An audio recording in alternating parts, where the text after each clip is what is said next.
Hi there, everyone. It's my usual 1.5 minutes past the starting time, and I think we're going to try and start.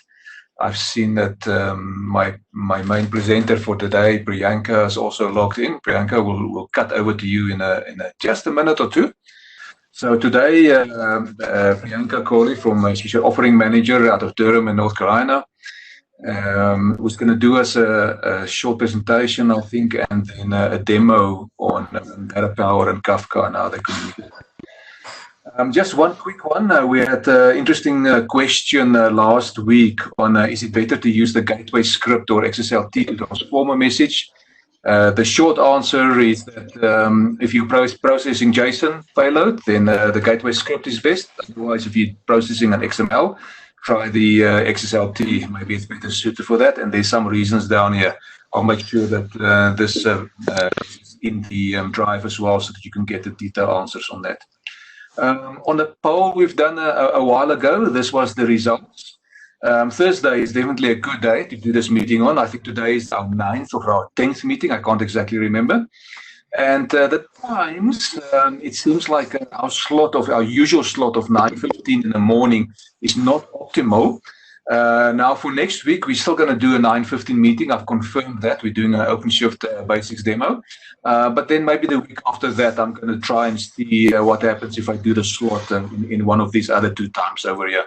I do presume all the times it's not suitable for everybody out there, but no, we're trying the best we can. If you can't make it, it's always the recording. Priyanka, if you can unmute yourself, please, and introduce yourself, and you can share your screen, and then everything is over to you.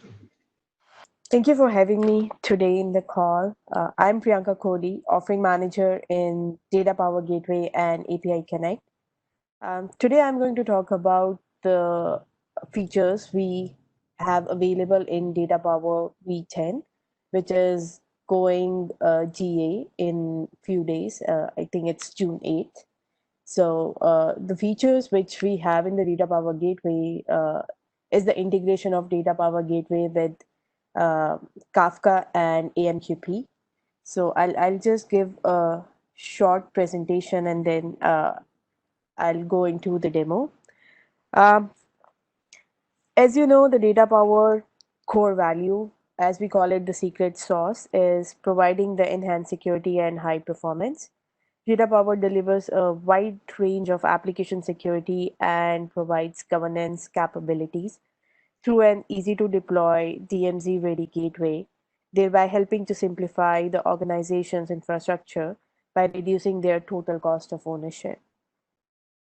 You might have seen this slide before for the DataPower Gateway supported standard and protocols. So in this list, we have added the AMQP, I'll just show here, the Apache Kafka and the AMQP under the transport and connectivity. And with the V10, we have the TLS 1.3 support as well, and the HTTP2 in the backend. So all these protocols are added to this list. So this slide, again, I think you might have seen before about the form factors where the DataPower Gateway is available. Just to highlight here is in V10, we have the support for the Red Hat OpenShift container platform. DataPower V10 now supports the operator framework. So this is the addition which we have in the V10. So speaking about the integration of DataPower and Kafka, what are the pain points which we are addressing? A lot of time we get a question from the customers like you, like is it impacting the performance or will there be any impact on the DataPower through any integration support? So the answer to that is no. So this Kafka and AMQP, both integration are done using the side process approach so that it doesn't block the DataPower from serving other API requests or other applications. Um, as you know, in today's world, there is a need for the minimal code to the no code deployments. So this is taken care in this implementation, this is pretty much the configuration based. In the DataPower web GUI, you can just go and make the configurations and you will have your integration ready within minutes. So this integration is available with any Kafka, but for the demo purpose, I'll be demoing it with the IBM event streams. Again, through the programmatic access via Gateway Script and XSLT, you can always customize as per the business needs. And it supports the SASL, plain text, SHA, 256, 512, and the TLS protocols. So how do we talk about the DataPower V10? So in DataPower V10, like I was saying, is a modern gateway with the new features and capabilities, including the support for Kafka and AMQP to secure the business events with the gateway and to bridge and protect the event-based architectures. So DataPower connects the microservices and event-based workloads without the need for any special adapters to make this connection. What does that mean? As you know, like for AMQP, we don't actually need to pull the messages from the AMQP broker in this integration. DataPower can just establish a connection and act as an event sink for that. So once the message is put onto the terminus on broker, DataPower will get the message itself without the need for requesting that message. So uh, this implementation provides almost a no latency solution, which you can see as a powerful feature in the DataPower. And a lot of our competitors doesn't have this capability. So this is one scenario for this integration where the DataPower interacts with the application through any traditional protocol. And in the DataPower takes care of translating that protocol for Kafka. As you know, the standalone Kafka only supports the native Apache protocol. So DataPower takes care of the protocol transformation for Kafka before the workload is sent onto a Kafka cluster. And also DataPower can negotiate for the authentication, the validation, and the security protocols within the DataPower at the wire speed. So in this slide, it talks about the communication between the data centers. So protecting the edge of the enterprise for only allowing the trusted workloads to flow through the data center. So that is taken here in the DataPower. And also it helps to secure the traffic across the organization zones using a flexible set of protocols. So which means the applying the security protocols as per the business needs or the business choice. So it does support a wide range of both authentication and the security protocols. Another powerful capability here is the encryption of the payloads before it is sent to the Kafka cluster. So as you know, like in the Kafka, it depends on the third party for encrypting the payloads. So with this integration, that part can be handled in the DataPower efficiently. So moving on, I'll just briefly talk about the DataPower and the AMQP support. Uh, so AMQP is dependent on the channel to provide a reliable transport. So DataPower can provide this reliable transportation and secure the routing of the sensitive data. DataPower creates a safeguard for the overutilization of the resources, be it the CPU, the memory, or the connections. And for both these integrations, we are making the use of the multi-protocol gateway service, which is running in the DataPower for this integration. This is a high-level architecture like diagram or the visual of how this integration works for the AMQP. So the AMQP is like one-to-one pub to subscriber. So the AMQP broker receives the request. That request flows into the DataPower Gateway. In the DataPower Gateway, you have the AMQP handler. We'll just see that in a moment. And in the multi-protocol gateway service, you have the processing policy where you apply the rules for the enrichment of the message, which you receive through the AMQP handler. And after that enrichment of that message, it is sent to the backend, or it is sent back to the AMQP broker, where it goes to the corresponding receiver. So again, this slide is again for the AMQP, like message transformation and message reliability, faster execution of business policies and transactions, and so on. Let's see the demo. I'm just gonna take a pause here. I see there are some questions. Yes, there's one question that says, is there Kerberos authentication support from DataPower to Kafka?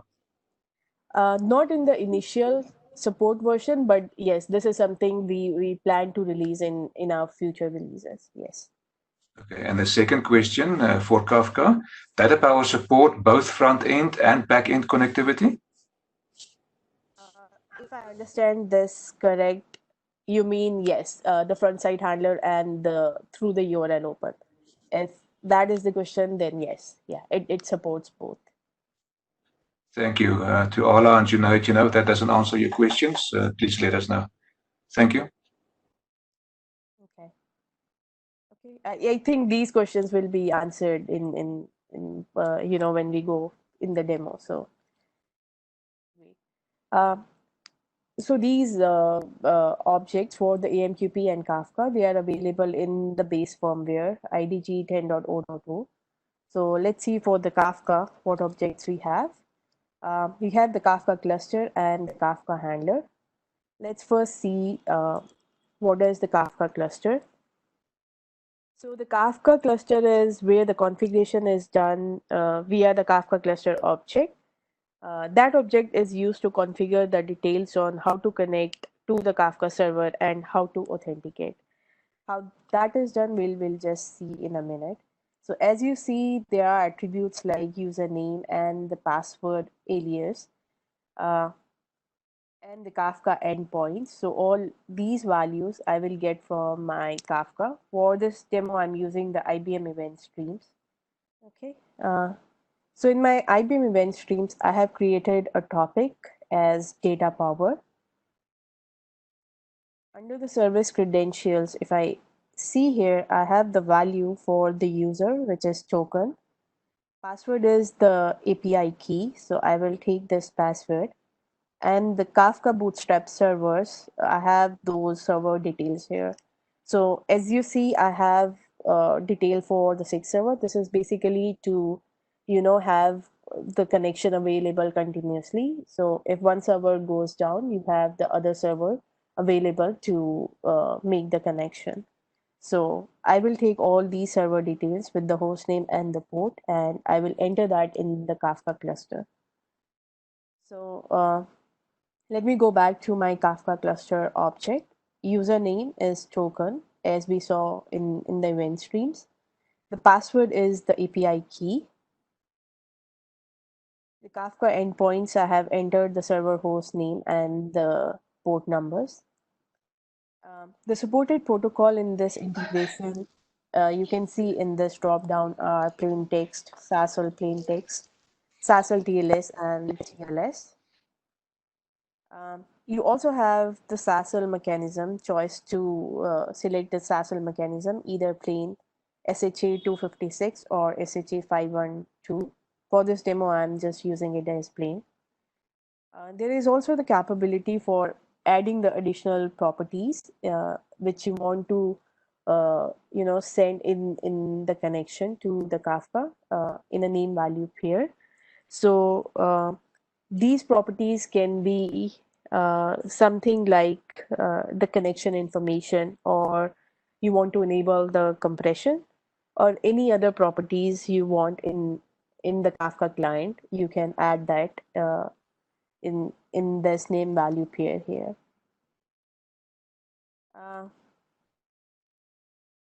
Let's see the Kafka handler. So Kafka handler is if you want to have the data power as a consumer, so you will use the Kafka handler there. We'll just see that in the multi-protocol gateway service, how we use the Kafka handler. So you need to provide the value for the request topic and the response topic. I apologize for the values here. It says get queue and put queue, but this will be changed. So it will be request topic and the response topic. Then you have the consumer group. I have created the consumer group as DataPower. So this group is from where you want DataPower to consume the message from the Kafka cluster. So multi-protocol gateway, again, like for any protocol support for the AMQP, Kafka, or MQ, there are like four criterias in the multi-protocol gateway. You have the front-side handler, the backend URL, the headers, and the queue manager object. So all those will come together in this service. So there was a question for the front-side handler. So as we just saw the Kafka handler, I have added the Kafka handler here, but for the demo, I'm just using the HTTP handler where I will be using the DataPower as a producer to the Kafka cluster. So in this demo, I'll be demoing the scenario where DataPower uh, is sending the data onto the event stream topic on the event stream request topic, which is DataPower in my demo scenario. And the backend URL is in the format. You might have seen it before as well for the MQ. You have the supported protocol, which is DataPower Kafka. Then I have the name for the Kafka cluster object, which I have created as Kafka test, which we just saw. The request topic I have is the DataPower. You can always add an optional response topic, and I'm adding a key as key one here. So these are all the optional headers if you want to send in this URL. So the powerful feature here in the DataPower is when you are sending the response to the response topic, you don't have to create another URL open. So what does that mean is if I add a response topic here, the response from the processing rule in the DataPower will be sent on to that topic. In the processing policy, just for the demo purpose, I have a very simple processing policy. The match rule here I have is for the URL. If the URL has es-publish, I have the gateway script. Let's see what gateway script I have. So in this gateway script, I have the target URL, which is again the DataPower Kafka, the protocol name, the Kafka cluster, and the request topic as DataPower. And I have the data here, which I'm sending through this gateway script. For now, I've just hard coded it to a name value pair, which is withdraw and value as 100. So so let's see. I will just use a curl command to send this HTTP request to the DataPower front-side handler and to the URL es-publish. Okay. So to test this, I'm using the Kafka desktop client, which is Conductor.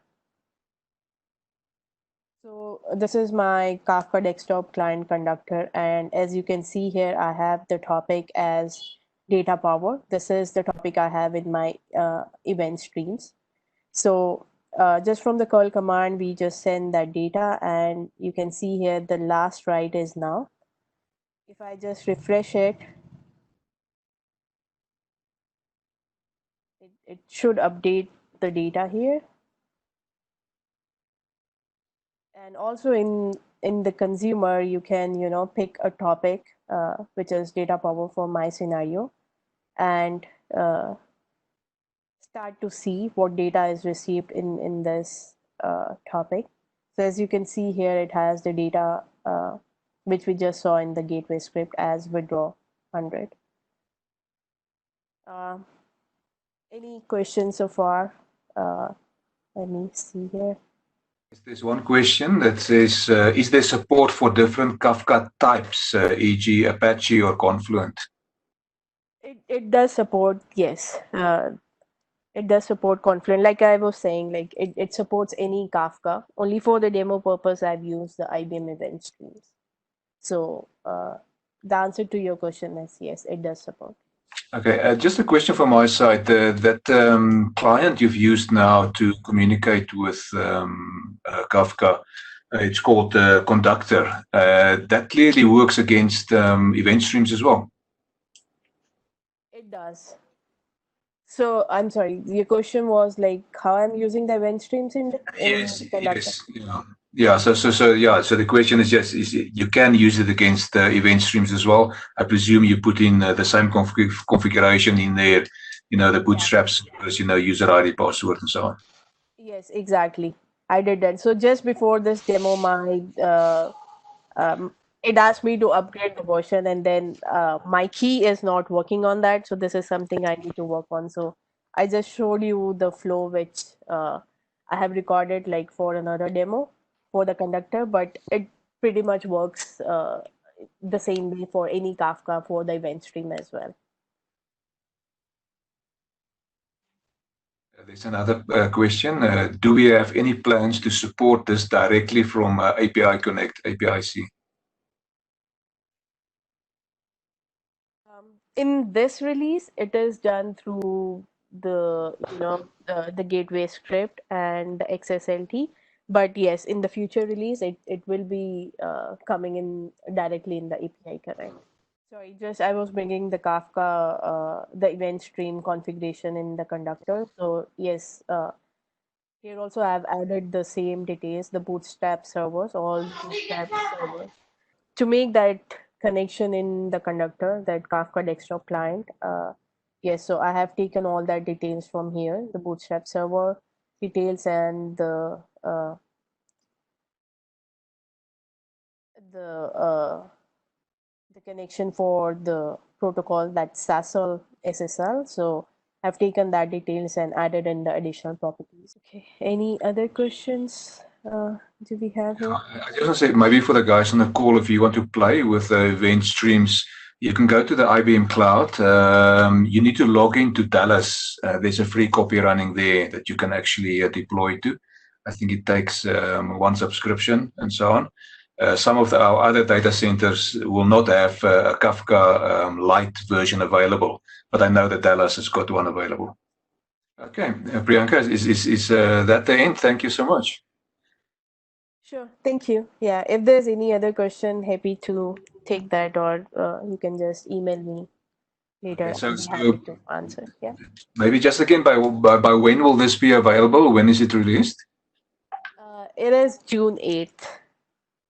June, 2 days from now. Yeah, 2 days from now. Yeah, we are going GA in June 8th. So yeah.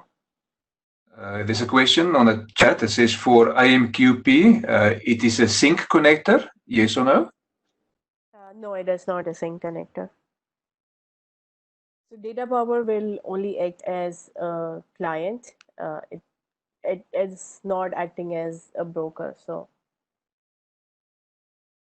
Yeah, so it acts as an intermediary client, picking up and making a client connection to the broker, picking up that data that is available, and then pass it on to another store somewhere. Of watching Priyanka do the demo of this for the internal RBMers the other day, and I tell you what, it was a great session then, and again a good one out. So Priyanka, thank you very much for joining us this. I suppose your morning, but our late afternoon.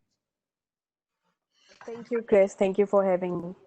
So just a quick question around API Connect on this. So obviously from an API Connect perspective, we know that API Connect runs on top of DataPower from a runtime perspective. That is the API gateway. So in terms of when this is made available, from an API Connect perspective, will this be, in your view, will this be just sort of a native policy that we can sort of drag and drop and import and send out directly to Kafka, or will there be some sort of heavier lifting required? Yeah, in the future releases, it will be like a drag and drop in the API gateway. For this initial release, it needs to be configured through just like how you do for the MQ currently in the API Connect. So just like that, it will work for the Kafka and the AMQP for this initial release. But for the future release, yes, it is going to be available in the API Connect itself. Awesome. Do you have any view? I mean, I know you can't commit to anything, but do you have any view if that's going to be in sort of a fixed pack 1, or is that a longer term sort of target we're moving towards? I would say with the current priorities and what we have in pipeline, both for the API gateway and for the DataPower Gateway, I would say it will be sometime in the second half of 2021. Awesome. So yeah, guys on the call, I mean, think about the advantage here, right? I mean, DataPower for a long time has had many requests around AMQP and obviously from an event streams perspective, you know, for Kafka as well. So this is really great, right? The ability to actually have event streaming out of DP directly, and then out of API Connect. I mean, that's pretty awesome. I do see there's some extra questions on the chat there as well. So rather than a sync connector, the question was rather, is it a source connector? And I think the answer to that one's, you know, yes, it's a source connector, right? The other one is does this work the same as IBM's ESMQ source connector? In the API Connect? From a DataPower perspective, I'm not sure that I understand that question though. I'm not. Maybe if you want to come off mute and give us some more context. If you allow me, hi. So my point is that this is a source connector that will bring the data, listen to the data, and bring it to the DataPower. It does not actually read the message and move it from the broker. It just bring the data like the IBM Event Stream MQ source connector. We just listen to what on the channel and we bring it to the DataPower. Yes, so DataPower brings that message, or it can post that message also onto the Kafka cluster. Like in the demo, we saw that example where DataPower is producing that message onto the Kafka topic. Priyanka, then thank you so much. This was really interesting for me. I can't wait until I can incorporate this as part of our demo series. So for the guys on the call, this is the link where you get all the previous sessions, and the bottom link on the screen is where we're busy building a demo series incorporating all of the products. So I'm going to push on Chris's number to do me the DataPower side. We will do, I presume it works in the virtual edition as well. We'll start it up on the cloud. I've got event streams running, and we're going to do some connections to that and also incorporate it into some of the other demos. This looks really exciting out there. Thank you so much. I know it was a big ask to demo for us here in South Africa. We got a preview 2 days before the actual product is available. Much appreciated. All our thanks. Thank you, Priyanka. Sure, no worries. Thank you. For next week, I've got lined up at last the OpenShift demo we're going to do. This is going to be a basic OpenShift, what it is, where it's running, and we'll see how far we get into that demo on exactly where does it fit into the integration space as well. And then for future plans, as you know, we've got a list of things we're going to do. There might be a few demonstrations, of course, and discussions with some of our colleagues in the Northern Hemisphere to get the product specialists out here. Then, guys, thank you so much. I will put the video up as soon as I can, and then we'll work from there. Priyanka, thanks again, and to the contributors to this call, thank you, guys. Much appreciated. Have a lovely day.